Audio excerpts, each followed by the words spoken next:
Let me begin this first impressions video by blatantly stating that I am a sucker for anything murder mystery. Sometimes I sit around all day watching Law & Order or reruns of Murder, She Wrote or playing murder mystery games. When I saw The Adventures of Bertram Fiddle on Steam a few months ago, I publicly expressed interest in the game due to its comedic murder mystery concept, and the developers were nice enough to notice that and satiate my interest with a Steam key. So thank you to the team at Rumpus for sending me the game. You are all quite lovely. Thank you, thank you. So here's my thoughts on the game. It will be released in episodes, starting with the first, titled A Dreadly Business. This is a point-and-click adventure game with inventory-focused puzzles. You will be collecting items and using them throughout the game, as well as talking to other people.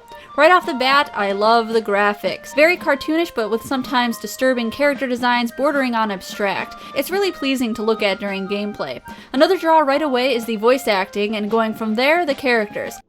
A fossilized dinosaur egg. But which came first? I find that I was hooked and engaged pretty early on in the game, almost immediately because of the silliness of the characters. You play as Bertram Fiddle, an aspiring but slightly naive detective. Good day. Bertram Fiddle, leading Victorian explorator. Perhaps you've heard of me. The Watson to this character takes the form of a burly Cyclops whom you can also control to get through certain puzzles. I cannot do that, sir. I like the incredibly vacuous expression on his face when he can't be of any help. May as well have punted his puppy across a football stadium, cause that is one empty looking dude. Basically, there's a murderer on the loose who has coined Jeff the Murderer by London's townfolk, an obvious homage to Jack the Ripper. Bertram takes it upon himself to find Jeff the Murderer, but solving that case is part of a bigger picture that I assume spans the other episodes. While following Jeff, you have other mysteries to solve, like finding Foofy, your significant other's dog, who was stolen by Jeff. What a terrible little man. He never said sorry. During the dog napping, he happened to leave you his other bag, though. I wonder what could be in there. If it's a severed head, I'm gonna be very upset. A head! Ah well, I didn't like that derpy looking dog anyway. He was too foofy for me. Trending hashtag, make it happen. I love this game's combination of goofy and morbid humor. In fact, I find the goofiness of the game really refreshing, and even though I normally love really poignant, heavier themed games, I just as much appreciate silly games if they're well done. It reminds me of Monkey Island meets Laura Bow meets the movie The Cheap Detective. I wonder if this takes any inspiration from Monkey Island. Guy Hardwood, how are you? Guy Hardwood, huh? Nah, I don't see any correlation. I'm being sarcastic. The game is also extremely heavy on the puns and sexual innuendo. You look at the game's graphics and think that there wouldn't be any adult humor, but there definitely is. For example, there's an old character in the game named Lady Ravisham who has a secret garden which hasn't been pruned in a while, in which you need to open a bush to progress further. Yeah, I gotcha, game, I gotcha. I'm clever, I've been known to drop some sexual innuendo, well played. The puns in this game are absolutely groan-worthy, and there are so many. So if this is not the type of humor you appreciate, this game may not be a good choice for you because everything is a pun. My turtle lamp. I don't know why I shelled out for it.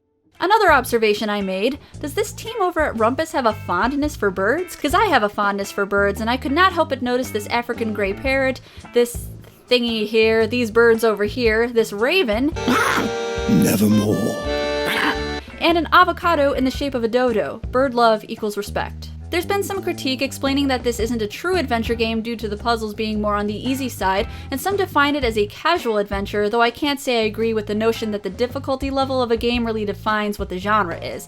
I don't think those things are mutually exclusive. Super Metroid is a hard side-scroller, and Aladdin is an easier game by comparison, but it is still a side-scroller. I apply the same logic to adventure titles. I know that as a seasoned adventure gamer, someone who grew up on grueling Sierra-styled puzzles, for me they were on the easier side. Though I'm not really sure I minded that, I found the game and puzzles entertaining anyway, and like I said earlier, refreshing. Sometimes I just gotta get away from those moon logic puzzles. I would say this game is more comparable to the LucasArts adventure games than the Sierra-style adventure games, so if you lean towards the latter, this may not present a huge challenge. In which case, might I recommend Zork? It all depends on what your preference is in terms of difficulty. I finished the game in about an hour and a half, and I can safely say that it was a very fun experience. Like I said earlier, it's refreshing, it's very silly, it's smartly written, and it does a good job on satirizing the murder mystery genre and the Victorian era of London. It's graphically sound, and the music really fits the aesthetics and tone tone of the game. I'm definitely looking forward to playing the other episodes as they come out. Currently, the first episode is for sale on Steam, so hopefully this review gave you an idea of whether or not you want to purchase this game. I will leave you now with a little bit of the game and its voice acting so you can get a better idea of what it's all about. Enjoy. Have you heard the news, Fiddle? There's been another murder, right under our noses. They say he is the devil himself. Oh, terrible, isn't it? Terrible? Terrible? You do not know the meaning of the word, Fiddle. Now I, on the other hand, I have done some truly terrible things in my time. Fortunately, I am so rich, I am above the law.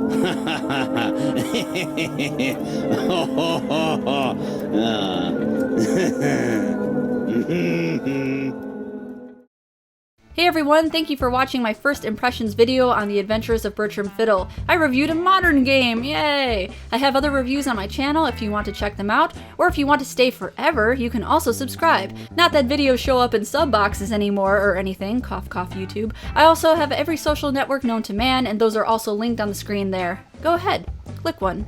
I'll wait.